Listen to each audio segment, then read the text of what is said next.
demande de subvention. Pardon, je n'ai pas fait voter ça, si. Si, ça fait voter ça. Ça fait voter.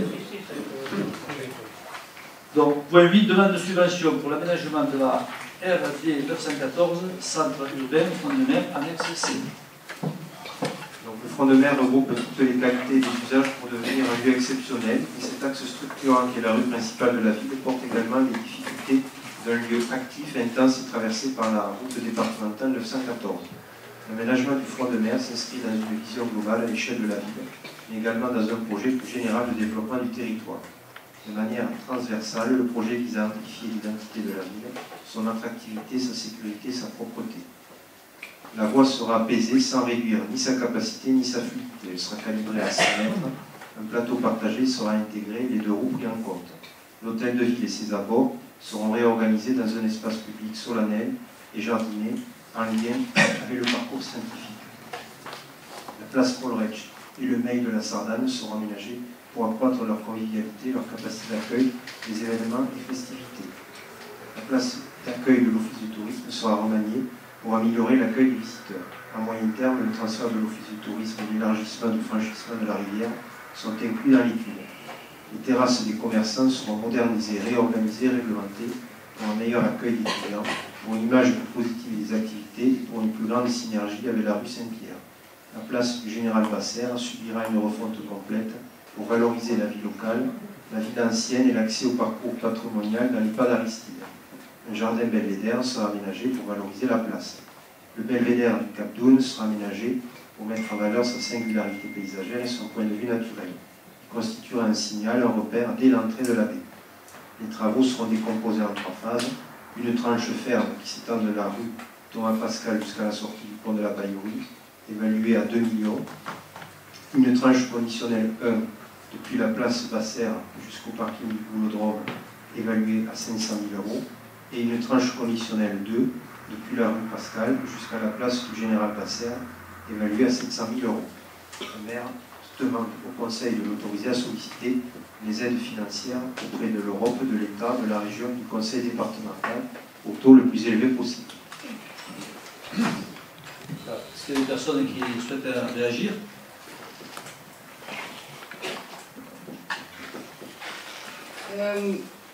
On nous demande de voter une demande de subvention sur un projet sur lequel les Bagnolins n'ont pas été consultés, qui évolue au fil de l'eau, puisque en mai 2015, on avait déjà fait une interpellation par voie de presse sur ce projet, en expliquant que c'était un projet de 3 millions d'euros. Il y avait eu une réponse de monsieur le maire qui disait que ce ne serait pas 3 millions d'euros. Finalement, c'est 3 millions d'euros. Et là, sur le document actuel, c'est arrivé à 3,2 millions d'euros. Donc, on voit que ça évolue. On voit que ça évolue aussi dans le périmètre, puisque on apprend là, par ce document... alors, on en a parlé hier, lors d'une réunion qu'on a, mais moi, je trouve ça très curieux de présenter à un conseil municipal des documents qui ne sont pas justes. Il est dit dans ce document qu'il y aura un transfert de l'office de tourisme et un élargissement du franchissement de la rivière. C'est quelque chose, c'est une donnée qu'on n'avait pas. On parle effectivement de la modernisation des terrasses des commerçants pour une plus grande synergie avec la rue Saint-Pierre. On n'a jamais parlé de la rue Saint-Pierre dans ce projet, donc là aussi c'est une découverte. Et le belvédère du Cap d'Aune avec aménagement pour mettre en valeur sa singularité. Il a déjà, alors je ne sais pas ce que sera l'aménagement, mais il y a quand même déjà des choses pour les promeneurs, pour les pique-niqueurs, etc. Donc on peut quand même déjà parler d'un aménagement. Et voilà. Donc c'est un projet qui apparemment tient à cœur, vous tient à cœur. Nous, on demande depuis le départ qu'il y ait, depuis mai 2015, qu'il y ait une consultation de la population, puisque c'est pas rien comme opération, ça engage des finances importantes, et c'est pas rien en termes aussi d'image du village et d'identité du village. Donc pour toutes ces raisons, on continue à maintenir notre demande de référendum local sur le sujet, puisque c'est vraiment important comme opération. Voilà. Très bien. Donc, d'autres personnes veulent intervenir? Non?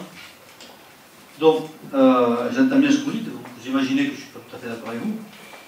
Vous pouvez largement l'imaginer. Je ne suis pas d'accord sur plusieurs autres points. Quand vous dites vous n'avez pas consulté, vous ne consultez pas la population. Je ne pense pas être le maire qui ait le moins consulté la population en 2 ans, puisque je pense que je suis celui qui a fait le plus de réunions publiques en si peu de temps, sur différents projets. Le projet du front de mer, ce n'est pas une découverte, puisque lorsque nous avons été élus, nous avons souhaité travailler sur un projet de territoire. Le projet de territoire, c'est pour avoir une vision des aménagements, des besoins du territoire et d'étaler les aménagements et ce qu'a besoin notre territoire, notre commune pour se développer et continuer à maintenir son rang sur la totalité de mandat. Ce projet de territoire, on l'a mis en place au départ et on l'a communiqué au fur et à mesure de ses avancées. Ce projet de territoire, il comprend plusieurs aspects. Il comprend, le premier aspect, c'est la rénovation et le fait que l'on puisse conserver des emplois sur le centre Île-Marin. Très important pour Vanoise-sur-Mer. 220 emplois, malgré les délocalisations, malgré toutes les problématiques qu'on a. On a réussi, et on réussira, j'espère, ce n'est pas encore complètement signé, à boucler le fait que reste la masse au centre Île-Marin, 58 lits, à peu près 80 emplois, plus les 2 maisons de retraite qui seront rapatriées sur le centre Île-Marin. Et je rappelle que la maison de retraite Paul Retsch est en grand danger parce qu'elle ne correspond plus du tout aux normes et donc elle menace d'être réduite, voire fermée. Notre projet de territoire, ça a été le fait de dire comment peut-on faire pour aider la viticulture, comment peut-on faire pour se projeter et aider cette viticulture dont on a besoin, qui façonne nos paysages, qui façonne notre vie, qui est notre histoire, qui est notre patrimoine. Et on pourrait, comme ça, en parler longtemps. Et nous avons, avec les vignerons, suite à la visite du ministre de l'Agriculture qui est venu nous visiter, au fait que les vignerons ont fait un GI 2E, mais surtout au fait qu'on a réussi à faire acter que l'école de sommellerie serait un outil valorisant pour cette viticulture. Comme le fait que nous n'avons pas encore beaucoup avancé, je le concède, mais on y travaille, sur le classement d'un patrimoine UNESCO. L'autre grand point par rapport à la ville de Vanoise-sur-Mer, c'est son développement côté maritime, et c'est aussi son développement en général dans l'ensemble de ces rues de Vanoise-sur-Mer, mais je reviendrai juste rapidement. Le fait est qu'on a un laboratoire AGO qui est en train de faire d'énormes travaux, chose qui est très valorisante pour la ville de Vanoise-sur-Mer.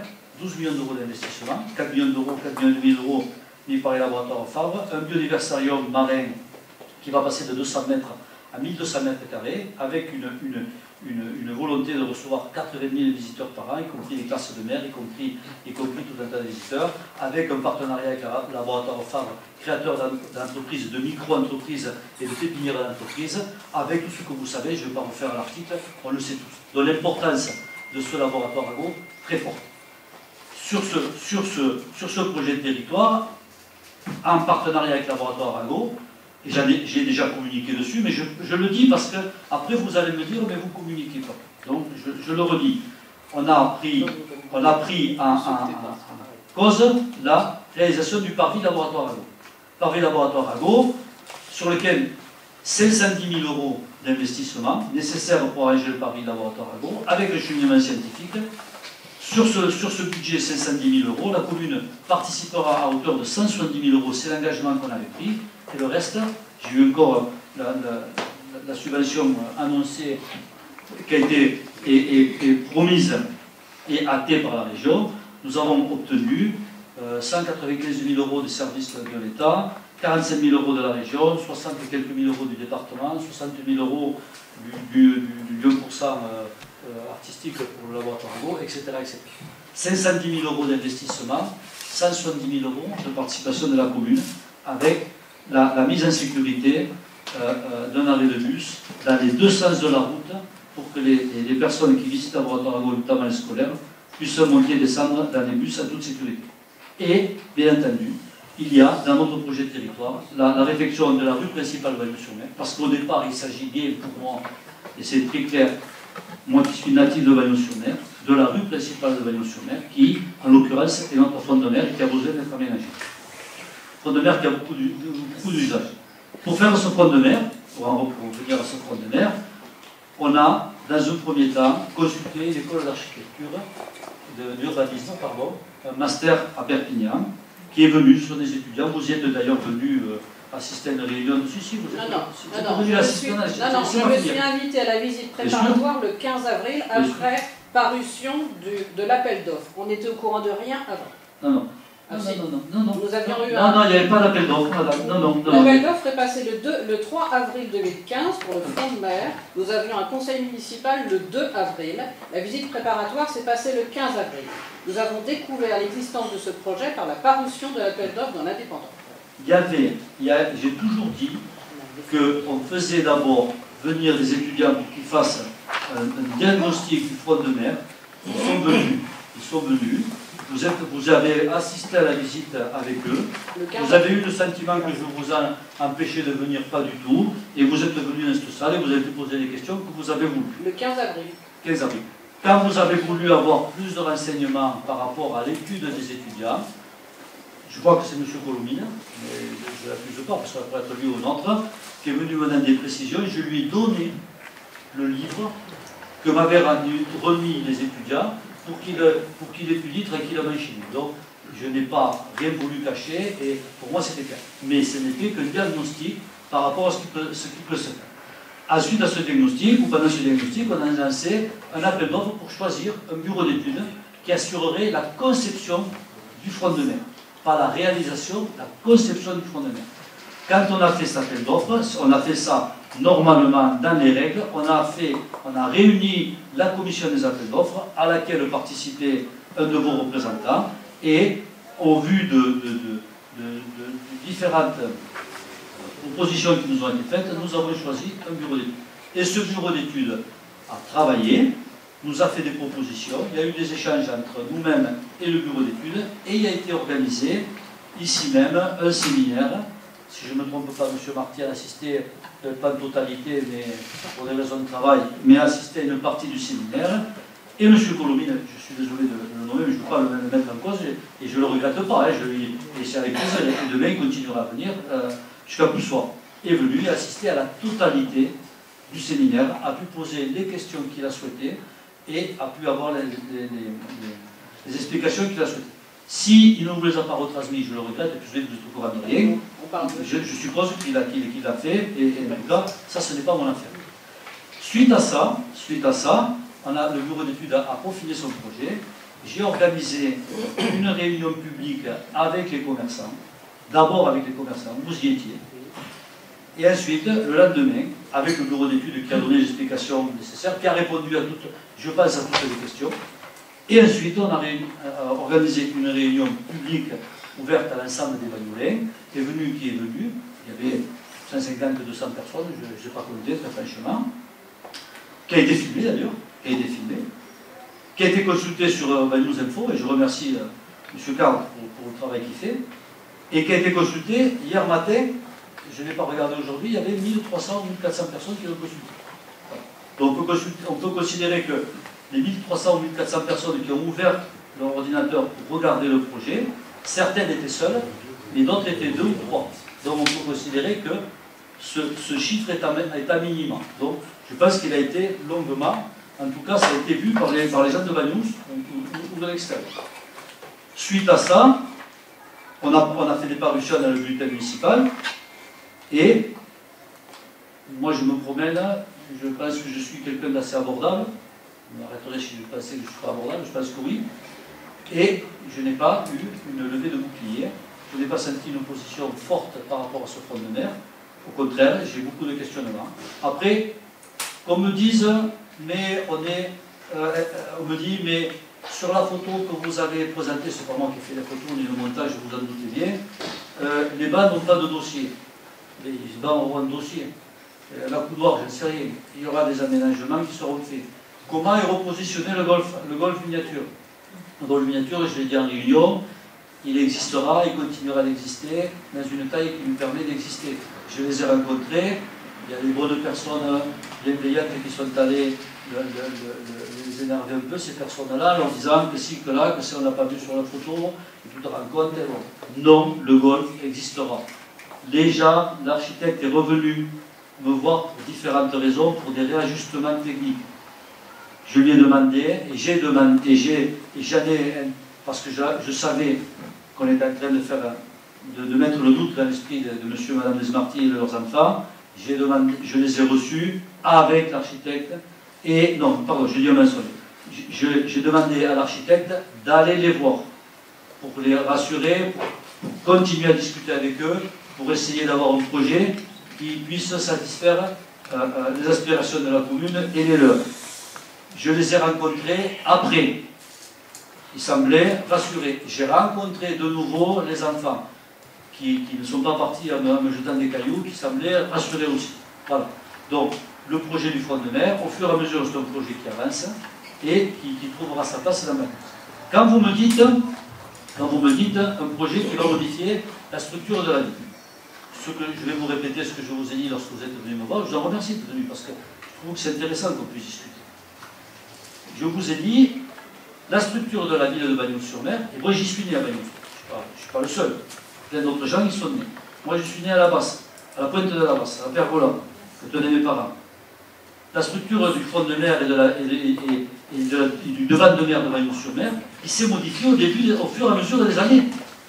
Parce que, quand on regarde, et je l'ai mis sur le bulletin municipal, les photos d'avant, il y avait une grande esplanade avec très peu de terrasses, très peu de voitures, avec une route qui était ce qu'elle était.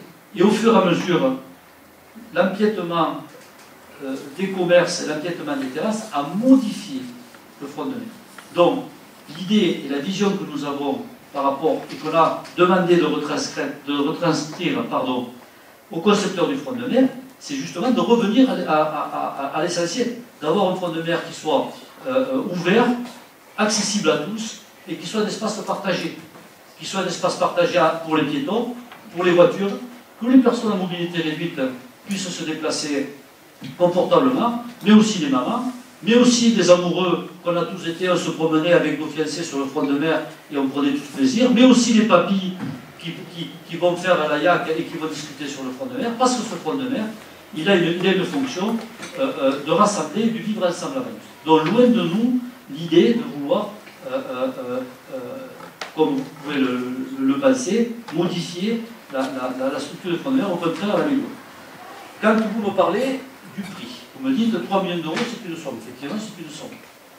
Je rappelle simplement que nous avons été en place le 5 avril 2014 et que, depuis que nous sommes venus, nous avons investi autour de 300 ou 350 000 euros dans l'avenue, dans le quartier Jean Ferré, de la Rectorie. On en parlait avant de ce fameux lotissement qui n'a jamais été achevé. Nous avons investi aussi dans l'avenue Villarem, Amiral Villarem, dans ce même quartier. Un quartier qui en avait besoin, parce qu'on a laissé ces gens vivre pendant plus de 25 ans, avec des trous comme la table, avec une voirie dans un piteux état.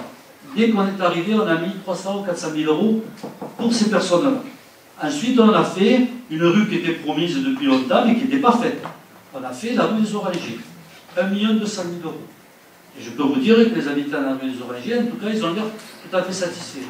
Et la rue des Orangers est relativement longue. Cette année, on a fait la rue Château, pas tout à fait 400 000 euros. On a fait la rue des Rosiers, qui était, quand j'allais dans ce quartier, on voyait la terre à travers le goudron. On a fait la rue des Acacias. On a maintenant, on va faire en fin d'année, la rue Pruvot. Vous savez où elle est, la rue Pruvot, c'est entre le Fanal et le bâtiment du Grand Hôtel. C'est une rue qui est catastrophique, avec un enfouissement. Et il y a d'autres rues qu'on fera. Et quand je fais la somme de tout ça, j'en oublie deux, on a réparé la route des Masses. 220 000 euros, 230 000 euros qui ont été investis entre le bas de la route des Masses et l'altine de Cornette. Ça veut dire que ce n'est pas vous qui les avez payés. Mais c'est moi qui suis à l'origine du fait qu'on puisse faire ces travaux. Avec un partenariat du laboratoire du Conseil général. 220 000 euros. Et j'ai réussi, et je remercie M. Mouli, hein, parce qu'il a été, c'est pas pour nous, mais c'est mon initiative. C'est l'initiative du Conseil municipal. On a fait prendre la route des masses à l'itinéraire partagé, et je ne désespère pas que d'ici à la fin du mandat, on la fasse, dans la totalité. Après l'été, on l'a inscrit au budget, on fera l'aménagement entre l'asile de Cornette, les chêneries de Cornette, pour ceux qui ne parlent pas catalan, et le pont du Massachet. Il y en a pour 220 000 euros. Nous avons eu 130 000 euros que m'a donné la préfète l'année dernière, qu'on a inscrit sur cette opération et l'opération de raménagement de là-bas. On a demandé une unité du Conseil général, je ne sais pas si on l'aura, on n'a pas encore de réponse là-dessus. Donc ça veut dire qu'on mettra le reste. Ça veut dire que sur la route des masses, 500 000 euros d'investissement, 120 ou 150 000 euros maximum, fait par l'argent de la commune. Quand je fais l'addition de tout ça, on a déjà dépassé 3 millions d'euros. On a déjà dépassé 3 millions d'euros en 2 ans d'investissement dans les rues, routes et trottoirs, sur une ville qui avait 25 ans de retard, sur lesquels on n'a pas augmenté les impôts locaux. On n'a pas augmenté les impôts locaux. On n'a pas eu de subvention d'impôts. On a eu des subventions des AIT, des broutilles. Merci, les assurances qui ont donné, merci beaucoup. Mais la vérité, c'est qu'on n'a pas eu de subventions à une hauteur si importante. On les a payées. On n'a pas augmenté les impôts. Vous m'avez même dit que le budget était bon. Vous ne l'avez pas voté pour différentes raisons. Et ça vous appartient. On n'a pas augmenté pour ça. On n'a pas augmenté les impôts. Actuellement, on a un projet de territoire avec une vision par rapport à Bagnols-sur-Mer, sur un front de mer, je le dis, qui n'est pas à la hauteur de ce que peuvent prétendre les habitants de Bagnols. Parce que le front de mer, je l'ai redit, c'est là où converge tout le monde. C'est la rue principale de Bagnols qui est à usage des Bagnolais et que tout le monde emploie. Quand vous me dites 3 millions d'euros, oui, 3 millions d'euros sur la totalité. On me dit 3 200 000 euros, ça a changé. Non, parce qu'on est sur un dossier de demande de subvention, on a quand même plus intérêt à demander pour 3 200 000 euros, on ne va pas demander sur 2,5 millions. On verra l'appel d'offres ce qu'il donne et on verra le résultat. On a dit qu'on inscrivait au budget 400 000 euros sur le budget 2016 et on a dit qu'on était sur le budget 2017, c'est notre volonté, mais je l'ai annoncé, qu'on mettrait 1,6 million. J'ai présenté ce projet de territoire à la région. Je vous l'ai dit tout à l'heure, on a eu 45 000 euros de la région pour le parvis du laboratoire Ago, et ce projet a été accueilli, bien accueilli par les techniciens de la région, porté par les élus de la région, Conor-New, pour ne pas le nommer, et Carole Delga, que j'ai rencontré sur ce projet, sur lequel j'aurai des financements, que je n'aurai pas sur des aménagements de route de Bagnols, de rue de Bagnols.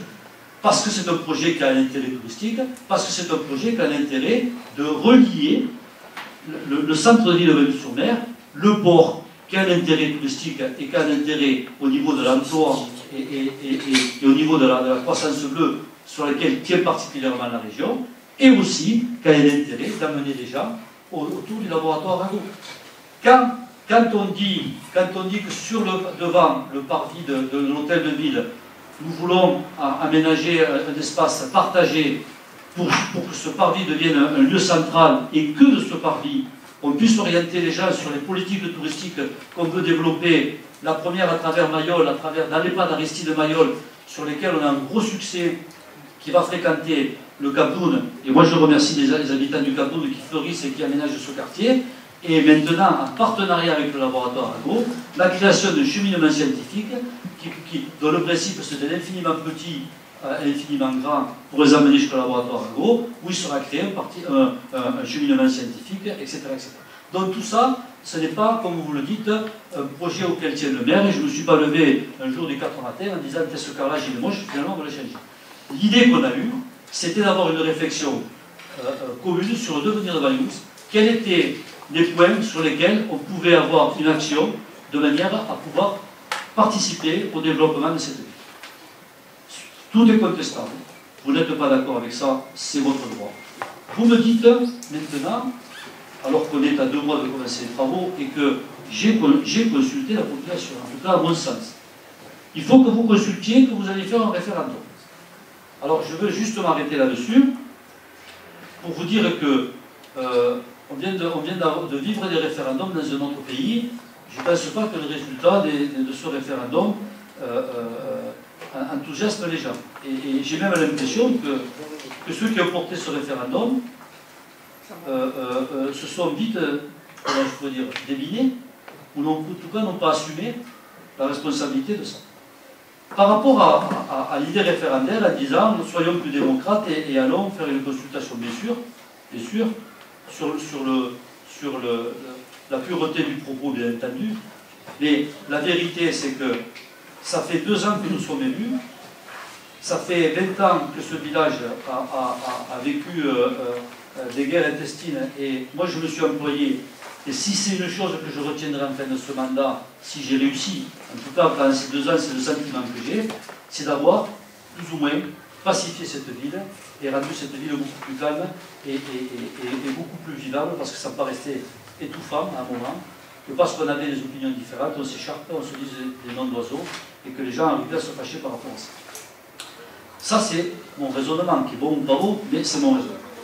Nous allons vivre bientôt une raison, on va vivre à la rentrée les primaires de la droite, après il va y avoir les primaires de la gauche, après il va y avoir une grosse campagne électorale qui a déjà commencé, parce que j'ai vu ce soir qu'il y avait déjà des meetings à droite à gauche, et on va rentrer dans une longue période électorale. Moi je ne crois pas que Bagnols-sur-Mer ait besoin, maintenant pendant l'été, d'une période d'1 mois ou 2 ou 15 jours, je ne sais pas le temps, vous m'avez dit 2 mois, je ne vous passe sur parole, de campagne électorale. Est-ce que vous êtes pour? Est-ce que vous êtes contre? Qu'on aménage le front de mer, qu'on mette un banc avec un accoudoir, qu'on mette une tulipe à la place d'une rose, etc. Moi, je ne le crois pas. Moi, je ne le crois pas. D'autant plus que, j'allais l'oublier et je l'ai noté ici, je veux quand même le dire, que sur l'aménagement du front de mer, sur la première tranche, 2 millions d'euros, je ne parle même pas des 3 millions d'euros. Sur la première tranche de 2 millions d'euros qu'on veut mettre, ce n'est pas 3 millions, c'est 2 qu'on a budgété, qu'on veut faire. 700 000 euros de ces travaux sont des travaux obligatoires. Ça veut dire que, est-ce qu'on peut décemment laisser les bus garés au milieu de la route et les passagers en descendre dans l'insécurité comme ils le sont? Moi je dis non. Moi je dis non parce que j'ai pris peur quand j'ai été élu. Quand j'étais devant le banc de la mairie et qu'il y avait les 2 bus qui étaient face à face, j'ai pris peur. J'ai demandé au Conseil général, et je l'ai obtenu avec eux, en négociation, de déplacer cet arrêt de bus qui est maintenant à la Villa Camille. Est-ce qu'on va toujours laisser les gens descendre à la Villa Camille? Non, parce que ce n'est pas le souhait des usagers. Donc il faut qu'on adapte sur l'aménagement du front de mer, et ça nous est rendu obligatoire, pour que le bus à 1 euro puisse desservir correctement la ville, des aménagements pour les bus, pour qu'ils puissent décharger les gens en sécurité. Ça, c'est un coût. Et ça, c'est une dépense obligatoire. L'autre dépense, Jean-Michel en a parlé, c'est la mobilité des personnes handicapées ou en mobilité réduite, y compris les personnes âgées. Et ça aussi, ça a un coût. Et l'autre, on parlait juste avant, quelque part avant, vous l'avez voté, c'est la rationalisation et la modernisation et la mise en esthétique, mais surtout la mise en possibilité d'économie de l'éclairage public. Tous ces coûts ont été chiffrés, ils sont chiffrés à 700 000 euros. On refera le pluvial, qui en a bien besoin, et on refera en même temps on fera l'adduction. Voilà. Donc sur 2 millions d'euros, il y a 700 000 euros de dépenses qu'on aurait pu faire. On aurait fait 700 000 euros, on aurait continué à faire des palaces sur le front de mer, on aurait continué à avoir un front de mer qui ressemblait à rien. Donc ça n'a pas été notre choix. On est rentré dans une démarche, je le redis, de territoire.